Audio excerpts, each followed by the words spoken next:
Marques, nosso colunista do Observatório da Política, e também com o Rômulo Pinheiro, ele que é o nosso colunista do Conexão Brasília. Boa tarde, professor Rodolfo. Boa tarde, Israel, Rômulo e toda a audiência da CBN. Professor Rodolfo, vou começar logo com o senhor, até porque o Rômulo já esteve conosco na audiência pública agora há pouco, né, já também debatendo sobre o tema. Como é que o senhor avalia essa reunião aí do presidente Lula com governadores de estados, prefeitos de capital? Qual é o papel, qual a importância desse tipo de encontro nesse momento? A necessidade da pronta resposta, né? Nós tivemos o cenário dantesco aí desse domingo, né? Ainda no domingo que vemos manifestações importantes do próprio presidente Lula e do ministro da Justiça e Segurança Pública, Flávio Dino, e nessa segunda-feira, considerando que o Brasil é uma federação, né? Os governadores e alguns prefeitos de capitais participam aí dessa reunião, principalmente pensando já numa maneira preventiva para que isso não se desenvolva também em outras unidades federativas, né? Aqui no Pará, por exemplo, já foi desmobilizada, né, a manifestação que havia ali em frente ao quartel-general, ali em frente ao 2º BIS, e isso é importante exatamente para evitar desdobramentos, até por os grupos terroristas, né, que se apossaram ontem da Praça dos Três Poderes, continuam se mobilizando para ações em refinarias e em estradas. Rômulo, até um debate que surgiu aqui na redação da CBN Amazônia sobre os episódios de ontem, né?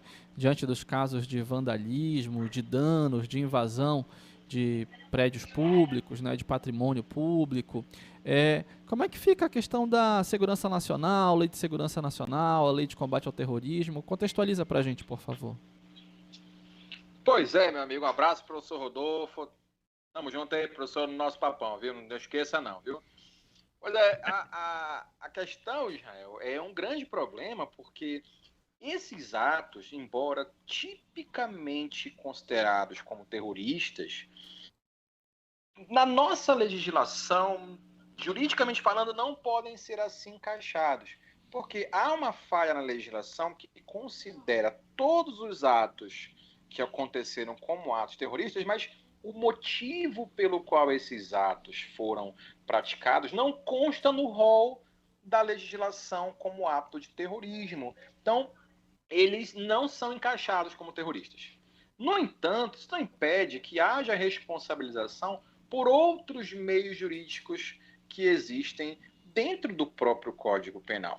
Repare que a Lei de Segurança Nacional foi revogada e com a revogação da legislação foram alterados, foram acrescidos os artigos 359 em diante, os últimos artigos do Código Penal, que falam exatamente dessa questão da tentativa de abolição violenta do Estado Democrático de Direito.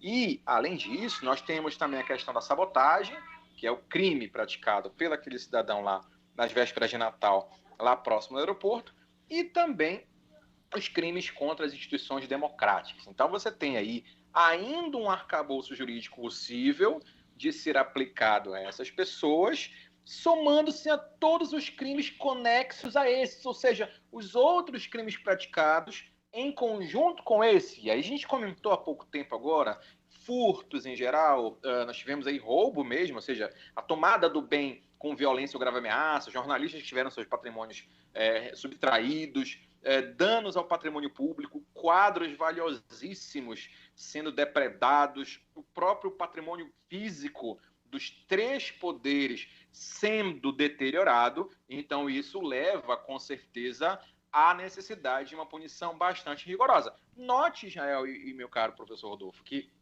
há em torno de 1.500 pessoas presas em razão do que aconteceu ontem. Nem estrutura para realizar a audiência de custódia o sistema do Distrito Federal tem. Então foi necessário levá-los imediatamente para Papuda, que isso não acontece aqui. Aqui tem uma audiência prévia para saber se a pessoa vai ou não lá para o complexo penitenciário da Papuda. Mas antes esse extremo caos que aconteceu na cidade, de certa forma foi necessária essa situação. Mas existem meios jurídicos bastante seguros de aplicação de punições a essas pessoas, é aguardar o desenrolar dos acontecimentos, até porque isso vai reverberar também para as autoridades que se omitiram no dever legal de cautela desses patrimônios aqui no Distrito Federal, meu caro Israel e professor Rodolfo. Professor Rodolfo, há pouco, quando eu lhe questionei a respeito dessa reunião de chefes do executivo, né, executivos municipais, estaduais e federal, você falou da importância da pronta resposta. Mas ontem a massa, né, encegueirada, podemos dizer assim, atacou os três poderes, como o Rômulo mencionou, né? Atacou não só o executivo, mas o judiciário, o legislativo e a interlocução entre esses poderes. Como é que você avalia esse momento de interlocução, né, de discurso diante dos fatos? Eu achei uma cena muito significativa ontem, né, quando o presidente Lula retornou ao Distrito Federal. Ele estava em Araraquara, né, atuando no contexto do enfrentamento das chuvas ali na região, né, no momento, inclusive, que ele decreta a intervenção, ele está em Araraquara. No retorno, né, ele fez comunicações com Rodrigo Pacheco e com Arthur Lira, e lá no Supremo Tribunal Federal, né, ali à frente do Supremo Tribunal Federal, foi visível ali ele conversando com a ministra Rosa Weber, presidente do Supremo, e também com o ministro Luiz Roberto Barroso. Então, essa interlocução foi fundamental, mas a grande sensação que passa para nós é que, para além de um alinhamento de discurso que existe entre os três poderes, o que está abaixo deles, em especial as forças de segurança, né, inclusive as forças de segurança federais, não estão devidamente alinhadas a esse governo. É um governo muito recente. Né? Então, você viu, de fato, também questões bastante estranhas em relação ao comportamento das forças de segurança, que claramente não atuaram com a devida prevenção, com a devida assertividade em relação ao que estava acontecendo. Tanto aquelas que teriam maior responsabilidade, né, a Polícia Militar do Distrito Federal, quanto as forças, a Força Nacional e outras forças auxiliares que poderiam ajudar a, pelo menos, diminuir o impacto daquele absurdo que aconteceu ontem. Aliás, aproveitando esse gancho do professor Rodolfo, Rômulo, a questão das presenças das forças de segurança, né? Brasília está recebendo aí, né, homens corporativos, né, corporações, perdão, de vários estados, né? De alguns estados aí enviando aí para contribuir com a segurança aí da capital federal. E surgiu um tema aqui, um debate interessante aqui na redação. Esses homens, esses efetivos de outros estados, polícia militar de outros locais, né, eles vão ter algum poder de polícia em Brasília, num ato de enfrentamento, exercer uma prisão, enfim, que tipo de poderes eles terão para agir? Afinal de contas, não estariam fora das suas respectivas jurisdições? Muito boa pergunta, e a resposta é muito simples também, Israel. Lembrando que nós aqui no Distrito Federal estamos sob intervenção federal na segurança pública. E isso significa dizer que todo o corpo de segurança pública dentro do DF responde agora não mais ao governador do estado, mas sim ao Poder Executivo via Ministério da Justiça. Então, quando há convocação e as primeiras entidades policiais chegaram a Brasília, foi do estado de Alagoas e do estado da Bahia, quando há convocação dessas forças, elas passam a responder diretamente ao Ministério da Justiça, sobre a figura do interventor Capelli, e elas têm, com certeza, o papel principal, que é de ostensividade, ou seja, essa é uma polícia que a gente chama polícia administrativa, tecnicamente falando, chama administrativa porque ela previne a ocorrência de crimes.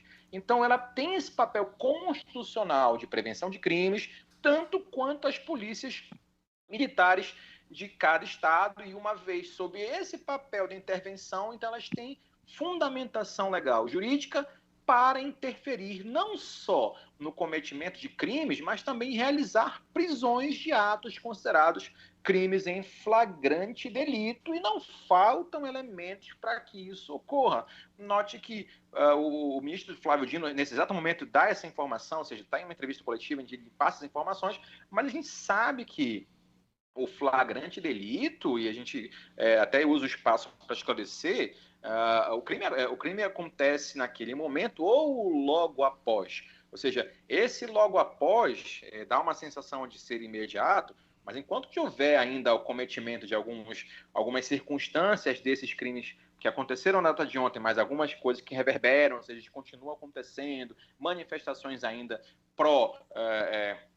atos golpistas, movimentação por locais que não são permitidos, esses crimes ainda podem ser encaixados como crimes em flagrante, e a polícia e a Força Nacional de Segurança e esses policiais militares convocados de outros estados têm poder legal tanto para impedir como para realizar prisões em flagrante delito, meu caro Israel. Professor Rodolfo Marques, né, se trata muito esses primeiros 100 dias de governo como um período de lua de mel entre eleito e eleitores, né? De alguma forma, esse episódio pode atrapalhar aí esse período de lua de mel do recém-eleito, né, e empossado presidente Luiz Inácio Lula da Silva com o seu eleitorado, né, com o cidadão brasileiro, ou de forma nenhuma isso prejudica anúncios e medidas importantes nesse começo de governo?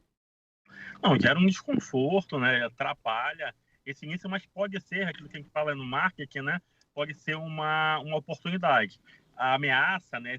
Todo esse episódio absurdo que aconteceu, ele pode gerar uma oportunidade. Primeiro, para ajustar essa questão das forças de segurança, verificar realmente se, por exemplo, José Múcio segue com o ministro da Defesa, verificar até que ponto há uma política de Estado em relação a isso, né? Então, ver quais são as franjas bolsonaristas que existem ainda dentro das forças de segurança, fazer com que elas atuem de forma institucional, que é o fundamental, e ao mesmo tempo é uma maneira também de o governo dizer ao que veio nessa área específica da segurança. Então, ao mesmo tempo que atrapalha, digamos, todo o simbolismo, né, que se vivenciou semana passada com a posse, o povo brasileiro subindo a rampa, algumas medidas bem importantes, mas pode ser também uma oportunidade para poder comunicar-se melhor de uma maneira mais rápida com a população.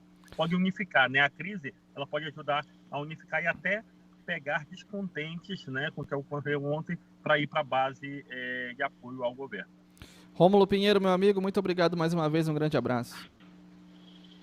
Forte abraço, Israel, professor. Estamos aqui sempre junto. Um abraço a todos. Grande abraço, Rômulo. Professor Rodolfo Marques, mais uma vez, muito obrigado, querido. Um grande abraço. Sempre às ordens. Tchau, tchau.